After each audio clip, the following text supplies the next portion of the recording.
and throttle up. Every rocket, go for deploy. Butch here, and everybody in the shuttle program, the crew is go for launch. Roger, nice to be in orbit. We have followed in their footsteps to get us where we are today.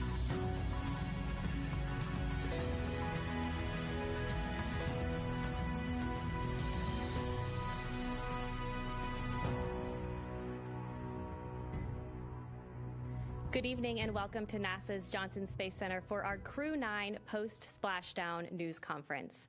We are joined in studio today by Joel Montalbano, Deputy Associate Administrator for NASA's Space Operations Mission Directorate, Steve Stitch, Manager for NASA's Commercial Crew Program, Bill Spetch, Operations Integration Manager for NASA's International Space Station Program, and joining us virtually, Sarah Walker, SpaceX Director for Dragon Mission Management.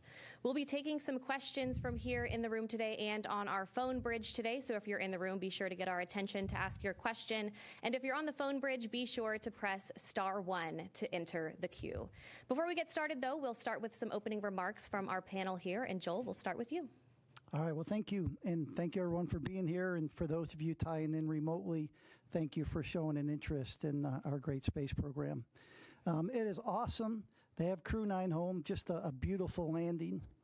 I think many of you heard that back in January, the president asked SpaceX what it would take to bring this crew home.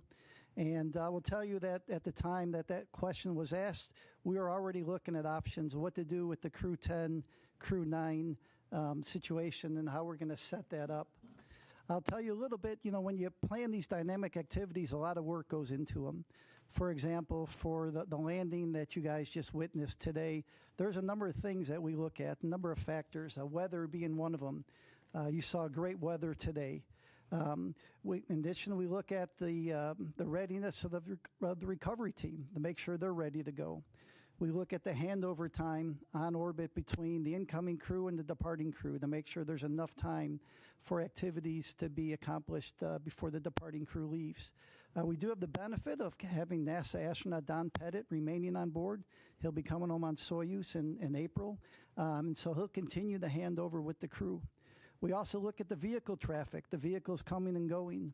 And when you pull all that together, the International Space Station program, the Commercial Crew program, and SpaceX came up with the plan that we just witnessed. The Crew 10 launch last week, the docking over the weekend, the undock early today, and then the landing that we just witnessed. So just an incredible amount of inputs that you get to pull all that together in order to have a successful operation. I want to tell you, we want to thank the Crew 9 team and the ground teams for their dedication to excellence, their resilience, their flexibility during this expedition, everything they did to have a successful expedition, as you have all witnessed. SpaceX has been an incredible partner for us, and it shows the benefits of the commercial-public-private partnership that we have. So they've just been a huge, great partner throughout all this. Crew 9, in addition to the spacewalks that many of you witnessed, they performed just about 150 experiments on board the International Space Station with over 900 hours of research. And the work we do on the International Space Station benefits the nation, benefits people on Earth, and are the building blocks for going back to the moon and to Mars. So Nick, Alexander, Butch, and Suni, welcome home. On behalf of NASA, I want to thank the administration. I want to thank all the work of the NASA teams and all the work of the SpaceX teams. And so with that, I'll hand it over to Commercial Crew Program Manager Steve Stitch. Thanks, Joel, and thank you all for being here. Greatly appreciate your interest in the Commercial Crew Program and also human spaceflight. Of course, as you know, it's been just a huge week for Commercial Crew. The missions, I think, sometimes seem easier than they are. If I just step back and think about all the challenges we had to launch Crew 9, moving to a different launch pad, adjusting the seats and the crew training, and then, over the weekend, once we docked Crew 10 safely, looking at the weather patterns, finding this great opportunity that we landed at today, adjusting the timeline. It's never easy. Spaceflight's always dynamic. Sometimes it seems like things move from step to step to step, but there's usually different paths along the way. So, The weekend was culminated today with the landing of Crew 9. Dragon splashed down at about 5:57 p.m. off the coast of Tallahassee. That's our first commercial crew program landing at Tallahassee. We've had a couple cargo flights land there.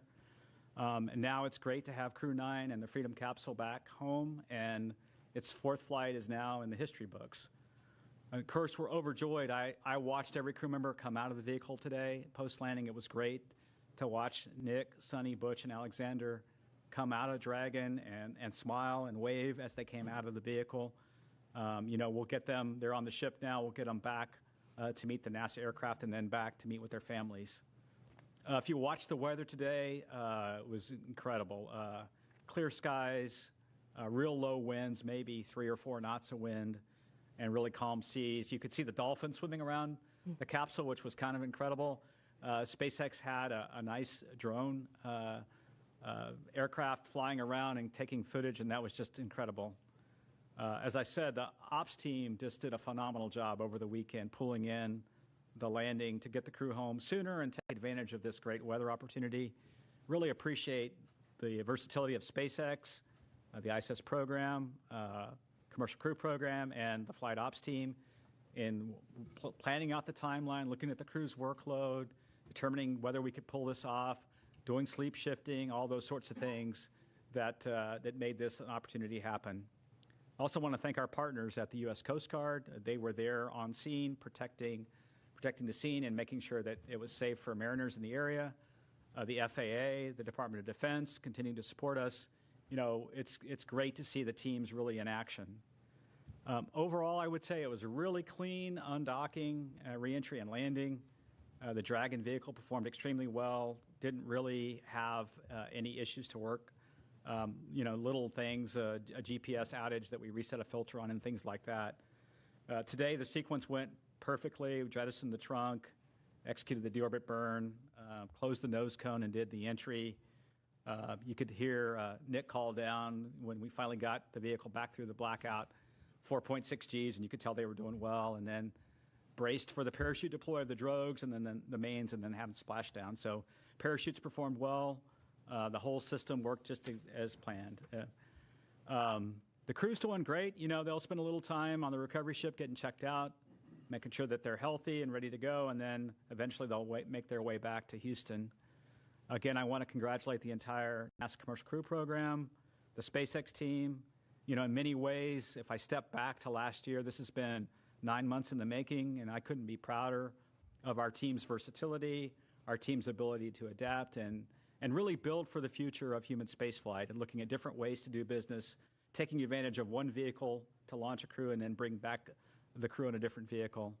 Our partner SpaceX did a tremendous job. Every time we asked them to do something a little different, they stepped up and to the plate and did that, including swapping capsules 6 weeks ago prior to Crew 10, and then also adjusting the Crew 9 mission. We'll celebrate for a while. We're going to take some time in commercial crew to celebrate this one and spend a little time with the crew, and then we'll move on to Crew 11. Crew 11 will be here before we know it. We'll launch that vehicle as early as mid-July, so we'll start preparing for that. And then, we're working hand in hand with Boeing as well on certification of Starliner, getting that vehicle back to flight. Butch and Suni's return on Dragon, to me, shows how important it is to have 2 different crew transportation systems, the importance of Starliner and the redundancy that we're building in human spaceflight for our low Earth orbit economy. We're super grateful for Boeing as well and their investment. They're keenly interested in the landing today. They have a watch party going on and are watching Butch and Suni come back. And they've texted me, at the build up to this, they're very keenly interested in Butch and Suni. And then we're interested in their resilience. That whole Boeing team, like our whole commercial crew program team, is resilient and moving forward to the next steps on Starliner. It's been a busy start to 2025. It's hard to believe we're in the middle or toward late March. Looking for an exciting summer as well, and I look forward to your questions, and I'll hand it over to Bill. All right, thanks, Steve. Yeah, welcome, and thanks for everybody's interest as we continue on. Return today marks the successful completion of the Crew 9 mission, and really with them handing over operations on board to Crew 10. Just some interesting stats as we go through. Nick and Alexander both spent 171 days in space on this trip, seeing the arrival and departure of 4 different visiting vehicles to the ISS. Butch and Suni spent 286 days in space, and they got to see 8 different visiting vehicles coming and going from the ISS. We stay really busy as we talk about all these vehicles coming and going from the station. Nick and Butch each conducted 1 spacewalk, and Suni conducted 2. That actually gave Suni the record for most time on spacewalks by a woman, and puts her 4th overall in terms of time outside doing spacewalks. The crew contributed to more than 150 unique experiments, like Joel said, including stem cell technology to potentially address blood diseases, autoimmune disorders, and cancers. They tested lighting systems to help maintain circadian rhythms, which will help improve conditions for not only future crews as you go through spaceflight, but also those on the ground for shift workers and those in extreme or remote environments. They did plant growth and quality experiments to support future Moon and Mars missions as we look forward with that. They loaded a really interesting experiment. JAXA had their first wooden satellite. They loaded that into and got that deployed from the ISS. And then as part of their spacewalk, Butch and Suni collected samples from the station's exterior to study the survivability of microorganisms in the vacuum of space. I'll tell you, the Crew 9 crew did a great job here in the near term supporting this shortened handover period with Crew 10 and enabling that landing opportunity that we saw today. There was a lot of work that they did ahead of Crew 10 arrival to get prepared, and then really working through all of the things that we need to do to hand over the emergency procedures to the crew, to get the cargo transferred that they need to, and to get all the vehicles set up for Crew 10 to be very successful. Crew 10 is already working hard, and they're working on key science investigations on board. They already kicked them off even while they were getting prepped for undocking the other day. So coming up on ISS, we still have a lot going on. We have NG-21 release at the end of March, providing some important trash disposal for the space station. Always, you got to get rid of all the stuff that you bring up, so you got to bring that down somehow, and NG-21 is going to take away a lot of that. And then we'll look forward to Soyuz MS-27 launch Tuesday, April 8th from Baikonur Cosmodrome at about 12:47 a.m. Central. That'll be carrying NASA astronaut Johnny Kim and cosmonauts Sergei Ryzhikov and Alexei Zabritsky. And then before Soyuz MS-26 returns, Alexei Ovchinin will pass on the role of ISS commander to our JAXA astronaut Takuya Nishi. Really a lot of great stuff continuing on station. I really appreciate the entirety of the team, joint with SpaceX, NASA, our operations team, the program teams, the engineering teams, all the work it takes to turn around these missions. It's a ton of stuff, and then we go change it on them at the last minute, and they handle it like the pros that they are. So welcome home to Crew 9, and with that, I'll hand it over to Sarah. All right, thanks, Bill. Well, it's a good day to be here at SpaceX, and it's a good day down in Florida as we welcome Crew 9 home from their stay at the International Space Station. We're happy to have safely returned Nick, Alex, Suni, and Butch back to Earth and to their families after their time at the orbiting laboratory. Human spaceflight is dynamic and exciting, and this crew knows that as well as any other. So back in September, Steve was talking about this a bit, Crew 9 became the first human spaceflight mission to launch from Pad 40 using our new Dragon tower that we completed construction on last year. And it was our first mission in a while to fly a crew of 2 since Bob and Doug's historic flight in 2020. So then just 3 days ago, we launched Crew 10 to take over and continue the work of Crew 9 on ISS. And I forgot to mention this Friday night, but Crew 10 was our 50th Dragon mission since first launching COTS 1 in December of 2010. That's a huge milestone for the team. COTS, if you don't remember, stands for Commercial Orbital Transportation Services. And COTS 1 was the first demonstration mission under that original partnership with NASA to resupply the space station with cargo flights. It was also the mission that inspired me to join the SpaceX team, which I'm so grateful I was given the opportunity to do a few months later. So the rest is history. We've been bringing cargo and more recently crews to the orbiting lab for well over a decade since. And as we talked about a few days ago after Crew 10 launch, NASA and SpaceX adapted as this mission evolved. And I appreciate all the kind words said already during this press conference. As we adapted together, we kept safety at the forefront. And thanks to the teamwork across the two agencies, a change in the Dragon spacecraft for Crew 10 and then a shortened handover helped accelerate the Crew 10 launch and the Crew 9 return. Then over the weekend, we decided as a joint team to undock a day earlier than originally planned to take advantage of some great weather we were seeing off the coast of Tallahassee for splashdown. So I know this required quite a bit of creativity from the NASA team and the onboard crew to compress the handover even further than they already had. And I'm thankful for everyone's hard work and flexibility to safely bring Dragon and the crew home today. I'd be remiss if I didn't acknowledge that today's return was also our final Dragon recovery on the East Coast. So after 6 years of successful recovery operations off the coast of Florida, we'll now be moving all Dragon recovery operations back to the West Coast. I just hope the California coast can bring as many dolphins as we saw during today's operation. That was really fun to see. We had a nominal return today. Dragon is healthy and the parachutes performed as expected. The crew is likely on the recovery vessel now, soon to transit to the SpaceX NASA handover location, while the SpaceX vessel transports Dragon back to our refurbishment facility at Cape Canaveral in Florida. It's amazing to think that SpaceX has now safely flown 62 crew members from 14 countries to space, 52 of those to and from the International Space Station. Dragon has supported 46 missions to the station in all, and 29 of those on reflown Dragons.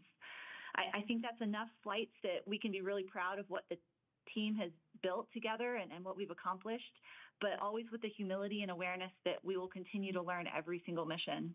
The stakes of getting this right are and always will be high. And as Bill Gerstenmaier often says, we must always stay hungry and vigilant to scour the data before, during, and after every operation we perform.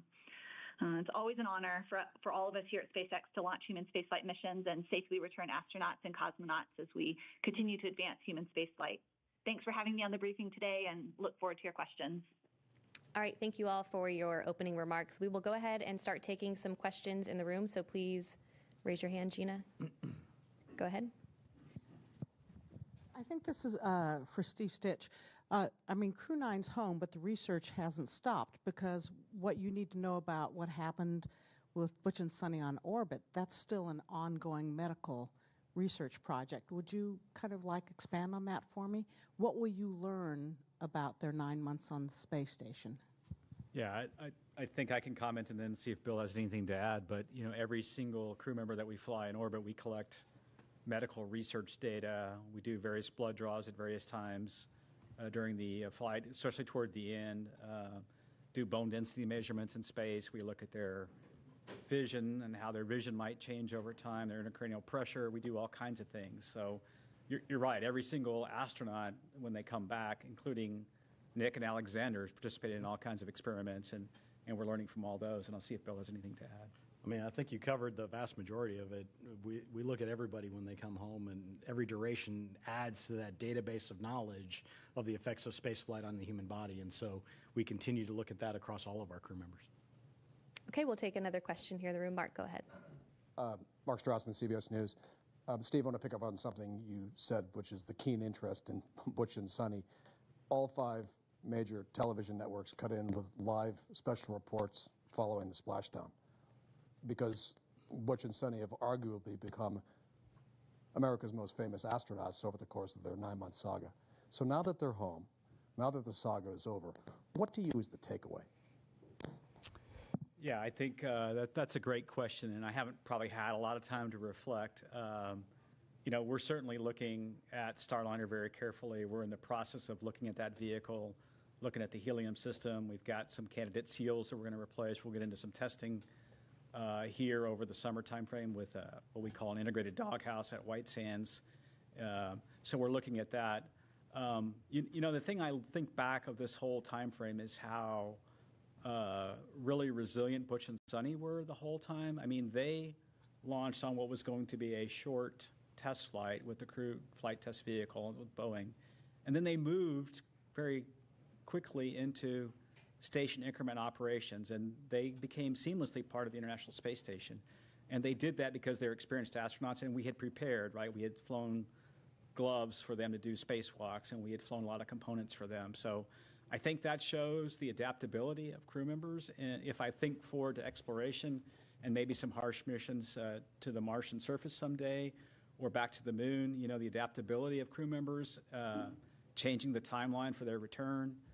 Certainly a huge thank you to their families. You know, when you think about Butch and Suni, they enjoyed their time on station. They got to do spacewalks, and they got to do lots of cool science and things like that. Their families are the ones that really, you know, kudos to them for being resilient in a planned short duration flight now turning into a long duration.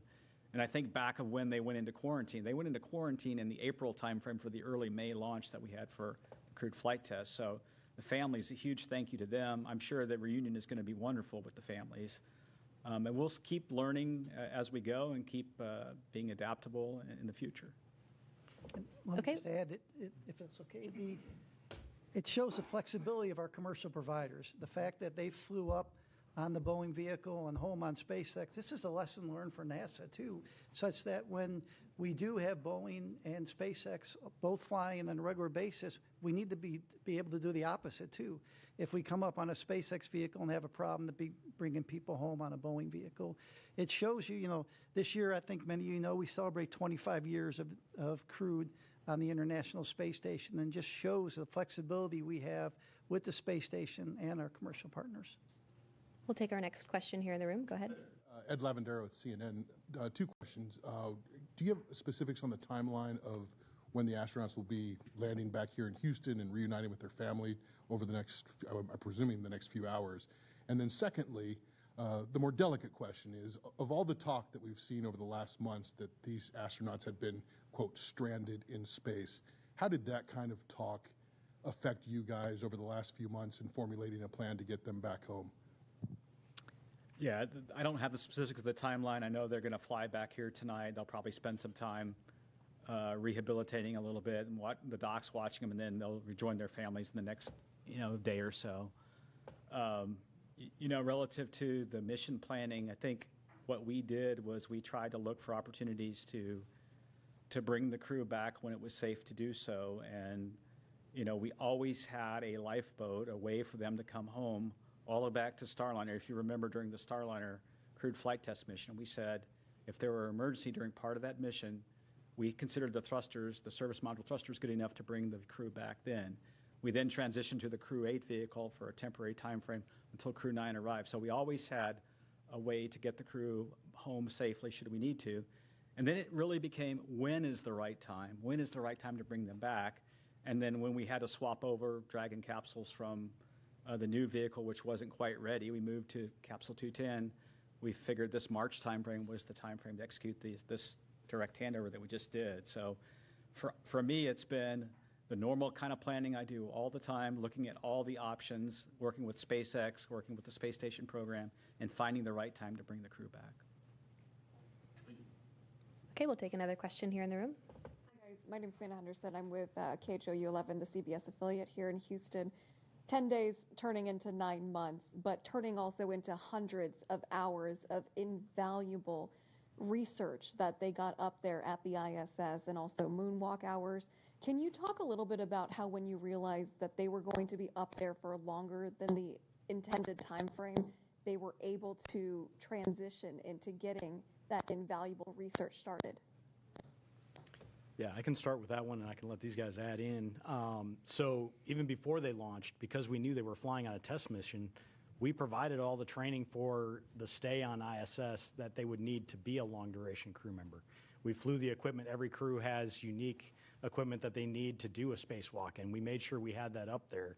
So I think it really comes to the preparation that we did even before they flew that allows them to be so successful when they get up there. And that's really what we do with all of the crews that fly to the ISS. There's the rigorous training program that they go through.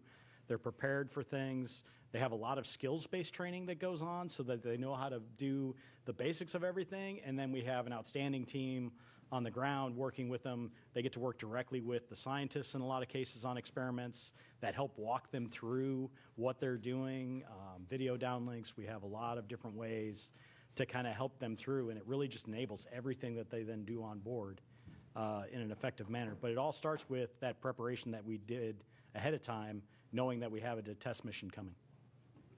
I do think the difference, like the shuttle missions had a finite duration. The way the space shuttle worked, it had fuel cells, and they used liquid oxygen, liquid hydrogen to power those fuel cells. And so at some point, that vehicle had to return. But the beauty of the space station is wonderful laboratory, wonderful place for the astronauts to live and work, and you can almost stop the clock if you have a problem. And I think that's something that we learned on this flight that's a little bit different is when Starliner we had planned for maybe a short 10 to 2 week mission for a test flight. When we needed more time, we took that time to understand the vehicle. And then when we determined that the better option would be to bring Butch and Suni back on Dragon, we pivoted over to that plan. So I think station gives us that flexibility that we never had before. And we also have flexibility now, as Joel said, with 2 different vehicles. So someday there may be a case where we're using Starliner to handle a Dragon contingency problem of some sort. So we have a luxury that we didn't have in the past, and so we're adapting and learning from that. All right, we'll head over to our phone bridge to Marcia Dunn with the Associated Press. Yes, good evening. Probably for you, Steve. I understand the crew is being flown to Houston tonight and that they'll be staying at JSC and crew quarters. When will they be able to go home if they're feeling good? How much time off do they get before they have to go back to work? Are you giving them some extra bonus vacation? And when do you have to decide whether Starliner is going to be carrying Crew 12 up? What's the deadline for deciding on that mission, whether it'll be Starliner or Dragon? Thanks. Yeah, there's a lot of questions there. I hope I get all of them. Let's see. The first question was, when do they go back to their families? It's usually within a day or two, once they're cleared medically, that we make sure, as they readapt to gravity here on Earth, it's usually a day or two. They'll go back to their families. And then, they'll get some time off, and then we've done a lot of, fortunately with Butch and Suni, we've done a lot of debriefs already with them. And so we've gotten feedback on Starliner and feedback on many things for the crewed flight test already from them while they were on orbit. They'll have a standard set of debriefs with the Crew 9 crew because they really have been part of Crew 9 ever since Crew 9 docked. So they'll go through a series of debriefs, and then, but they will get some well-deserved time off, well-deserved time with their families. It's been a long time for them, and look forward to hearing their stories about meeting with their family. I think the last question, Marcia, was when do we have to decide Crew 12 versus the next step with Starliner? And we probably have a little bit more time as we get into the summer and understand the testing we're going to go do to make that decision, whether it be Crew 12 as the next flight or Starliner. We're also looking at some options for Starliner. Should we need to, of flying it uncrewed? The vehicle has the capability to fly uncrewed if we need to. And so we'll kind of weigh all those things as we get the testing and analysis behind us. Boeing's done a good job of developing a new thermal model, which we're using to try to understand the changes we're going to make in those dock houses. We'll add some tape and thermal barriers in different places. We have a little time to make that decision. Okay, our next question is from Chris Davenport with The Washington Post.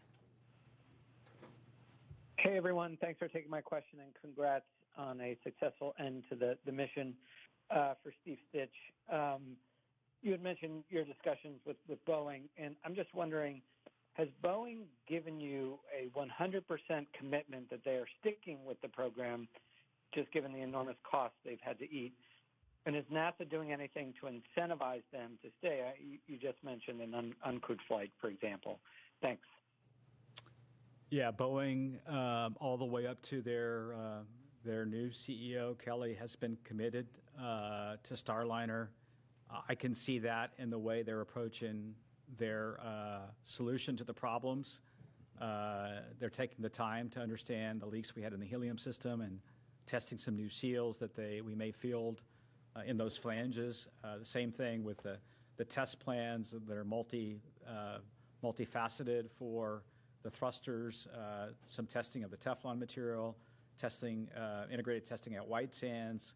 So I see them being very committed. They want to provide a transportation system with crewed capability to fulfill their missions. And then they're even, I think, stepping beyond that and thinking about low Earth orbit and COM LEO destinations with their vehicles. So I see a commitment from Boeing to continue the program. They realize that that they have an important vehicle, and we were very close to having a capability that we would like to field. I think we have some changes we need to make to the way we heat those thrusters, the way we fire those thrusters, and then we can test that on the next flight. So. Our next question is from Ken Chang with the New York Times. Hi, thank you. This is for Joel, Steve, and Sarah. The White House put out a statement that said the landing today, representing President Trump, keeping his promise to rescue the astronauts stranded in space. And from what you just said during this news conference, I think it's been in the works for months, and a lot of work for everyone. I was just wondering, could you explicitly answer the question, if Kamala Harris were president, or if Joe Biden had run for re-election and won, would anything have changed with this mission? Thank you. NASA is an agency. We work for the president, and who's ever there, we work for them. We had an input from that office. We took a look at it, and our job is to take all the inputs we get and operate as successful and safely as we can. And that's what we would do for this administration, and that's what we would do for any administration. Our next question is from Sana with Bloomberg News.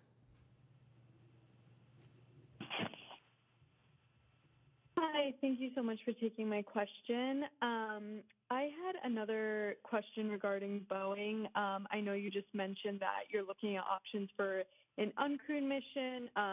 So I guess we're wondering who would pay for the uncrewed mission, and would Boeing be required to redo the crewed test flight as well? Thanks. Yeah, what we're looking at right now is we really want what I would call is a crewed capable vehicle. So even if we were to fly the vehicle without a crew in the return back to the next steps on with Starliner, we want that to be crew capable. So we want it to have all the systems in place that we could fly a crew with. In fact, as I think about it, it might be there for a contingency situation as we prepare for whatever events could happen. One of the things that I've learned in my time at NASA is always be prepared for the unexpected, always have options. And so that's what we're thinking about. So we'll take those steps forward. We'll look at the test data. We'll make a decision whether to fly it crewed or uncrewed. And then, we are trying to do it under what we call this post-certification phase of the contract. And Boeing has delivered a lot of the certification data already. They have a little bit more to go relative to the prop system. I think we talked about they're flying a new spacesuit eventually, and a few other things like that. So we're looking at doing it under that phase of the contract, and NASA meeting its commitments on those flights.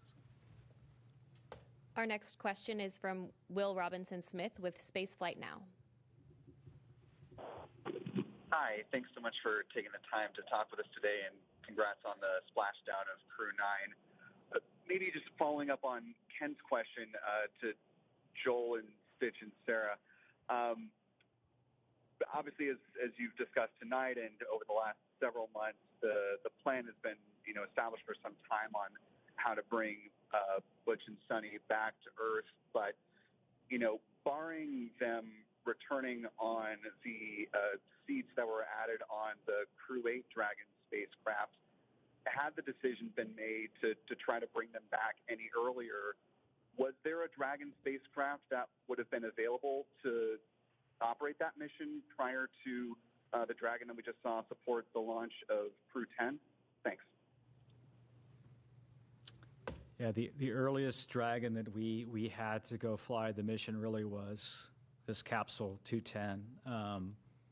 And so when we were planning originally on Crew 10 to have the newer spacecraft, we thought it would be ready. Initially, we were going to launch in mid-February. We moved it to March 25th. And then I think Sarah talked briefly before about some of the challenges we had, or maybe it was Mr. Gerstenmaier, with a battery system that was a bad component we had to pull off. We had to pull the heat shield off and vector out of some work on the vehicle. We had some challenges with some valves in the prop system. And this, to me, is just evidence of how complicated. I don't think we always do a super good job of explaining how complicated the spacecraft itself is made up of millions of components that have to work in an integrated fashion, and you go through testing and qualification to get there. And so those components didn't work. And when we looked at that, we just pivoted over to the vehicle that was going to be ready the soonest, which was Capsule 210, and that led us to the March 12th date and then eventually the March 15th launch. Our next. Yeah, and maybe I would just add that with 5 Crew Dragon spacecraft in the fleet, certainly many paths are possible, right? With the allocations as we had them with our current slate of missions in the next 12 to 18 months, exactly as Steve said, it was the new spacecraft that was anticipated to be ready first, with the one we ended up flying shortly on the heels, and then when we ran into a processing issue on that new vehicle, the other one could be ready sooner, and so those were the 2 that were coming available. But certainly we can pivot and adapt. Flexibility is the name of the game, right? And so if we change what lanes or what stage of the flow any given spacecraft is in, we can open up other options available. But we had these vehicles allotted to or allocated to specific missions, and these were the 2 spacecraft that met the need that we had here in the spring to fly these missions in the timeframes that they were requested. All right, our next question is from Joey Roulette. Hey, thanks. Just 2 questions. One quick one for Steve. I just want to be clear. So it sounds like the testing results that you guys are going to have with Starliner this summer and maybe later on is going to determine whether its next mission is uncrewed or crewed. And whatever that next crewed mission is that going to be like a routine certification crew mission, or might there be another CFT? And then the second question is for Bill Specht. I was just wondering if there's any studies that Butch and Suni are involved in that investigates the like behavioral or psychological kind of response to not just long duration spaceflight, but unexpected changes to a mission in the middle of it. Thanks. Yeah, when we look back at the crewed flight test, we got a lot of good data out of that flight relative to having a crew on board. So really the thing that we need to solidify and go test is the prop system and the service module. We need to make sure we can eliminate the helium leaks, eliminate the service module thruster issues that we had on docking, and then the rest of the vehicle performed really well. So when we look forward, what we'd like to do is that one flight and then get into a crew rotation flight. So the next flight up would really test all the changes we're making to the vehicle, and then the next flight beyond that, we really need to get Boeing into a crewed rotation. So that's kind of the strategy. Yeah, and then to your second question, all of our crew members go through evaluations. They fill out surveys. They do medical evals. So all of these things happen on every crew member. So we do get some unique data from Butch and Suni based on their stay, but it's something that we do with every crew member that flies. There's always changes that happen on board. There's always adjustments that we have to make that all of the crew members adapt to. As you've watched with our flight schedule over the years, it's very rare that we actually get a flight to fly exactly where we planned it 2 years out when they were thinking it was going to be. So it's okay that we have these changes and they adapt really well. But everybody gets kind of looked at in terms of those effects and understanding just the effects of spaceflight on them. So. Okay, our next question is from Maria with KBIR Knoxville. Hi, yes, thank you so much for your time. If someone can walk me through the physical and mental adjustments that the astronauts are going to be experiencing.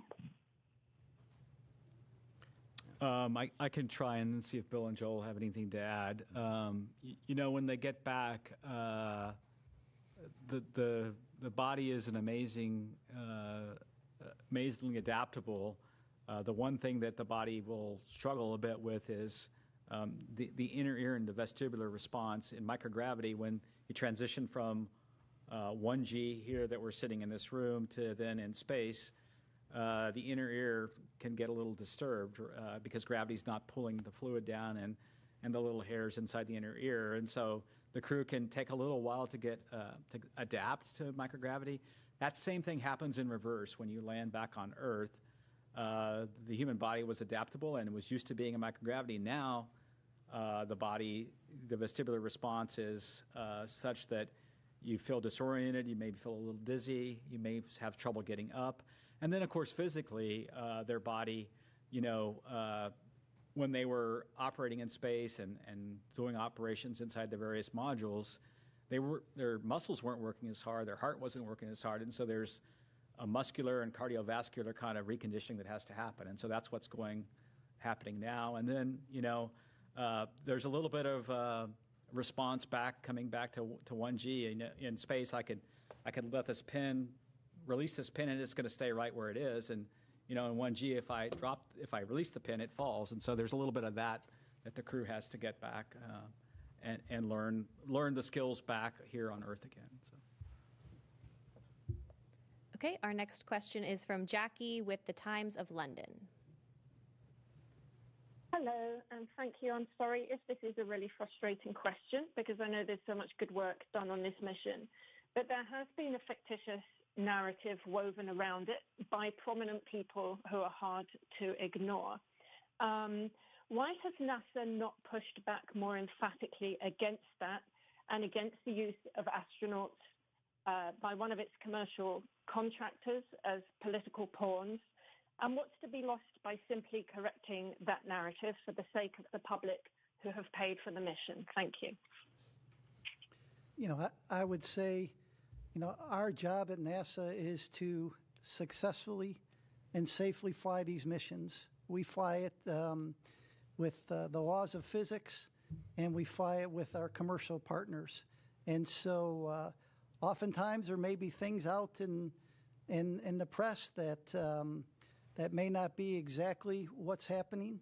And our job is to fly these missions, and regardless of what you read in the press, our job is to fly successful missions, safe missions, and do the science we do on board the International Space Station. I mentioned this year 25 years of continuous crew presence on board later this year, the International Space Station. And we do about 150 experiments every expedition we fly. So think about it, every 6 months. I think we're over 3,000 experiments since we started the International Space Station, and that's what we focus on. Okay, our next question is from Jeff Faust with Space News. Hey, good evening. Question for Bill or Steve. Since the Crew 9, Crew 10 handover lasted only a couple of days, was there anything you would normally do on a handover you weren't able to do in this case? And in the future, might you consider shorter handovers between future commercial crew missions? Thanks. Yeah, across the board, the main thing that we have to get done is, like anytime you get to a new place, is the emergency briefings. Where do I go in case of an emergency? What are my duties in terms of an emergency? And that happens very early on.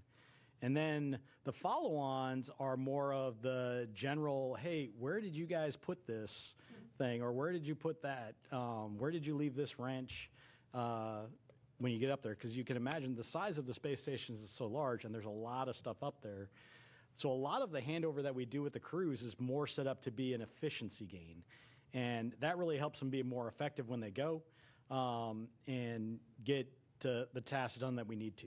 So when we reduce that time, we reduce that efficiency in the near term to accomplish the tasks on board. We evaluate that each time and understand what our handover is. In general, we don't look to reduce that because we want to be as efficient as possible. We want to get everything done in the most efficient manner, get the most things done on space station that we can. But in this case, it was actually to our advantage to go work that shorter handover and then get them home as quicker, hitting this weather day that we had here today, and not leave it up to how the weather was going to behave days and days from now. So the critical stuff always gets done, that emergency handover, that how do we go handle contingencies on board. They're trained on the ground for all of these things, and we have a lot of support for the teams on the ground to help them as they go, so we can shorten it if we want to, but it's not quite the same as getting up there and finding out from the person that's been up there for 6 months, hey, I found that this was the best spot to put this, or I left this here, and so when you need it, go look over there. to go do this, or this is the best way to go pull out this drawer, or whatever you have to do for your experiments on board. So nothing beats that face-to-face handover and the time they get up there, but we have the options to shorten it when it makes the most sense. Okay, our next question is from Sawyer with NASASpaceflight.com. Thank you so much. This question is, I believe, for Sarah. With this being the final splashdown on the east coast of the United States, what is the plan for Megan? Is that going to be repurposed to the west coast? Is that going to stay on the east coast? And then what becomes the contingency if, for example, the weather isn't good at the planned Pacific landing sites, whereas here you had the Gulf and the Atlantic? Hey, we don't know the answer yet to what will happen, what will become of Megan. We've got Shannon here on the West Coast. I'm sitting here in California right now, and there's unique benefits and unique challenges of weather patterns on the West Coast versus the East Coast. Just one example, we have far more stable weather in terms of wind and wind speed, wave height than we did in Florida. So where we needed numerous sites on both coasts of Florida to provide geographic diversity to avoid weather patterns that may be happening in one area and not another, not so much the case on the West Coast. However, our cloud cover is different here than in Florida, and so things like the airborne assets that support our mission might have different challenges out here than over there. So we've done a lot of trying to learn from meteorologists and historical weather patterns, and then figure out the right number of sites and the right number of support assets to ensure that we maintain a high return availability, which means a high percentage of days that would be a viable return option with a safe splashdown, regardless of what coast we're splashing down on. All right, our next question is from Isam with AFP.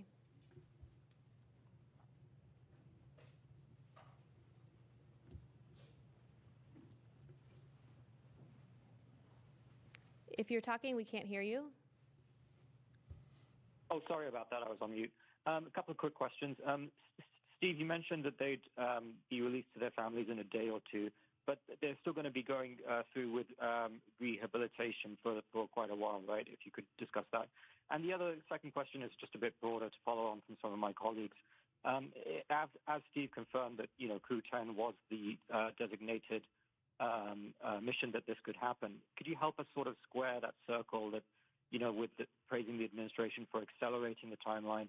How concretely, just to follow up on my colleagues' questions, how concretely can the administration be credited with accelerating the recovery when, the plan hasn't fundamentally changed here? It's just something that we're having a little bit of trouble understanding. Thank you. Yeah, I'll talk the rehabilitation and I'll let Joel talk about the other questions. Rehabilitation will continue. There's a sequence of exercises that they do to try to regain their physical strength over a number of weeks.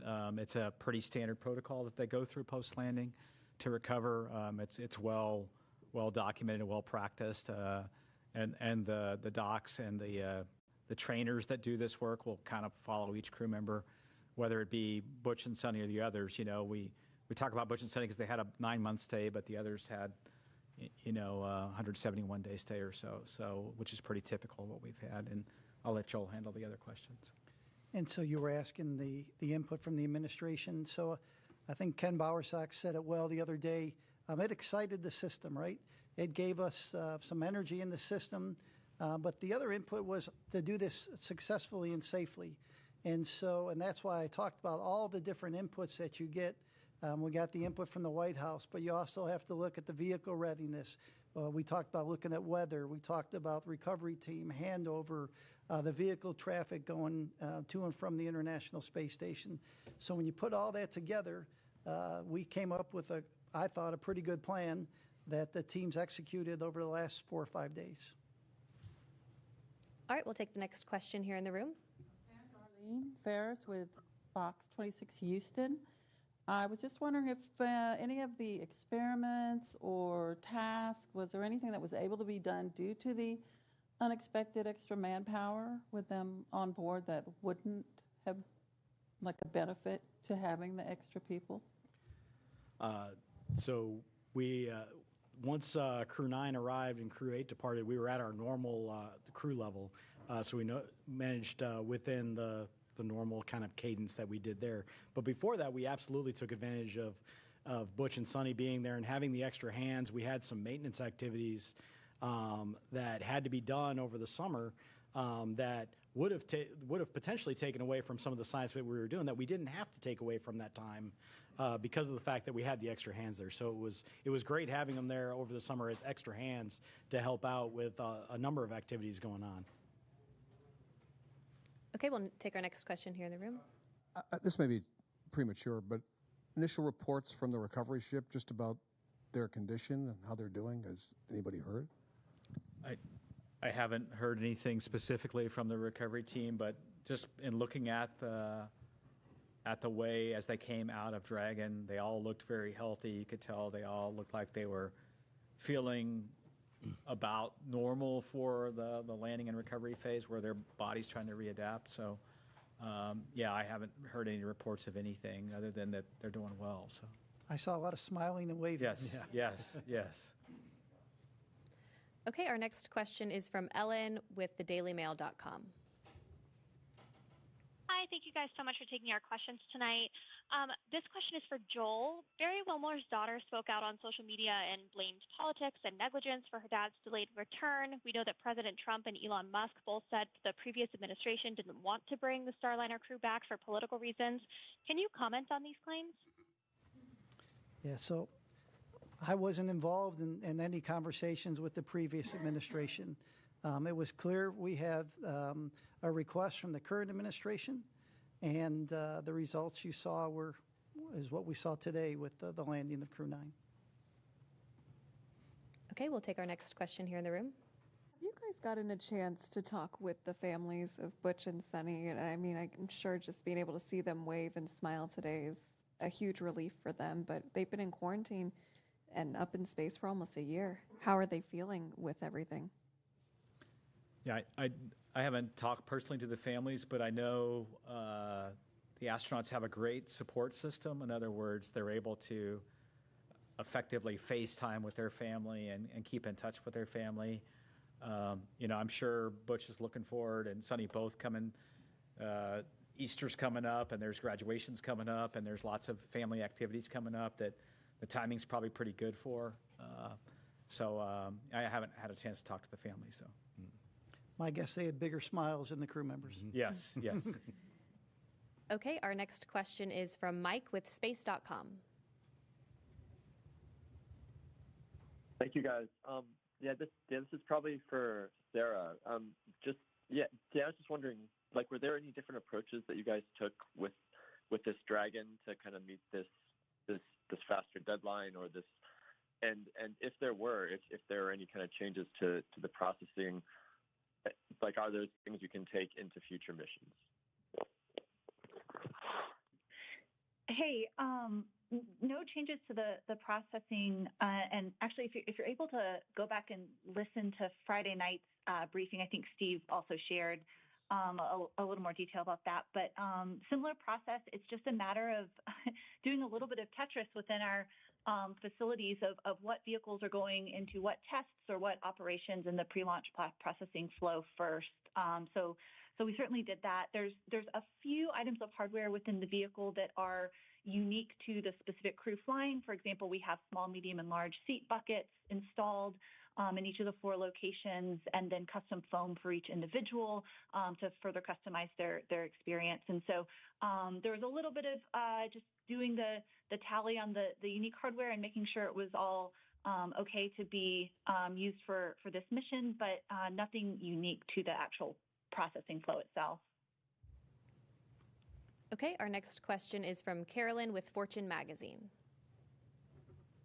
Thank you very much, and congratulations. I'm wondering, can you just share a little more how Suni and Butch handled kind of the switch mentally to the 9-month mission, besides being very resilient, and what advice you give the rest of us lonely humans when we encounter challenging circumstances?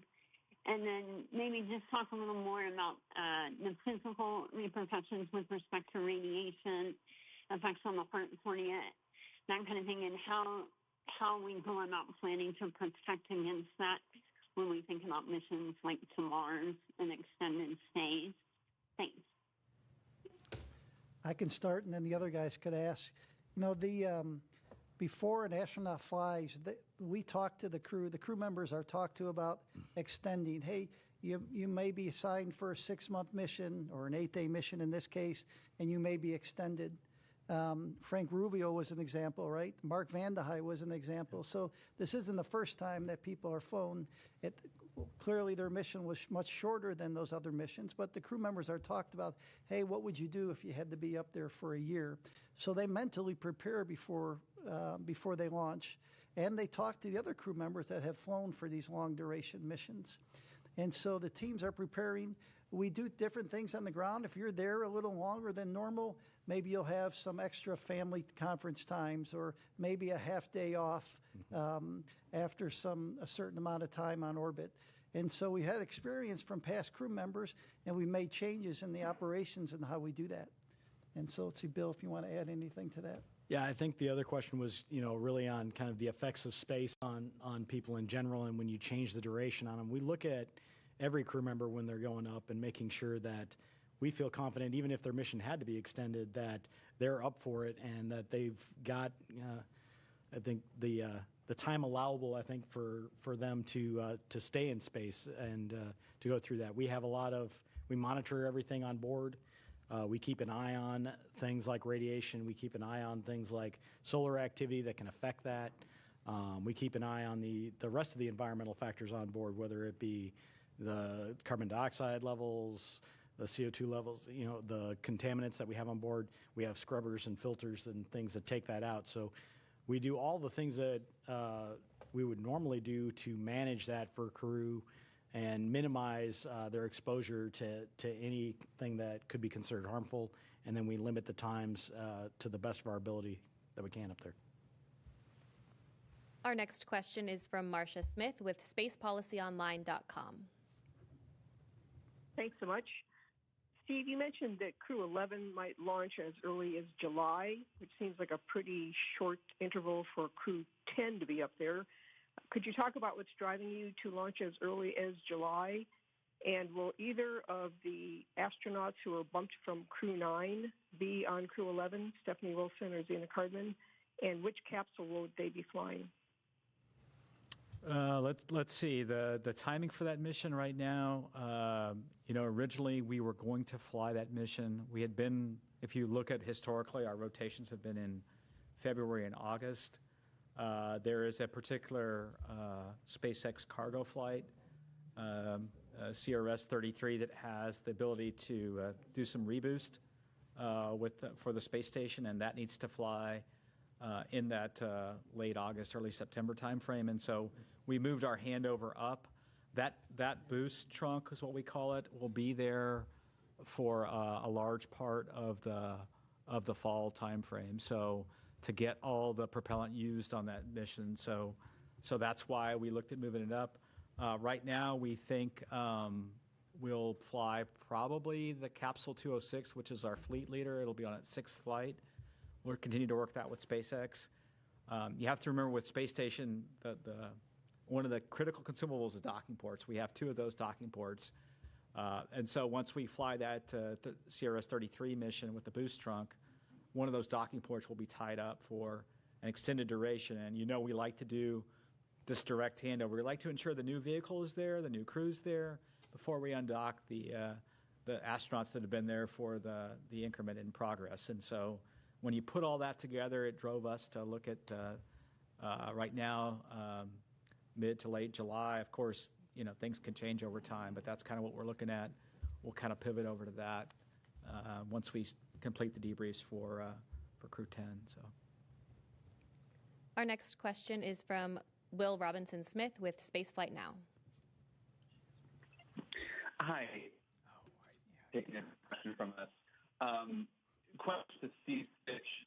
Going back to the comment you made earlier in this briefing, correct me if I'm wrong, but I think you said that there was another look that needed to be taken at the flight suit for those flying both these Starliners. Can you add a little bit of detail into that may need to be changed I couldn't. I'm sorry, you're coming in a little bit, it's breaking up a little bit. Can you please try to repeat your question?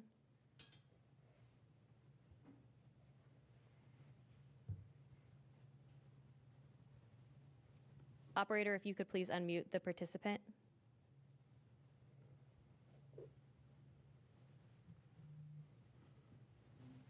Will, if you're talking, we can't hear you. Can you hear me? Yep, we can hear you now. Okay, perfect.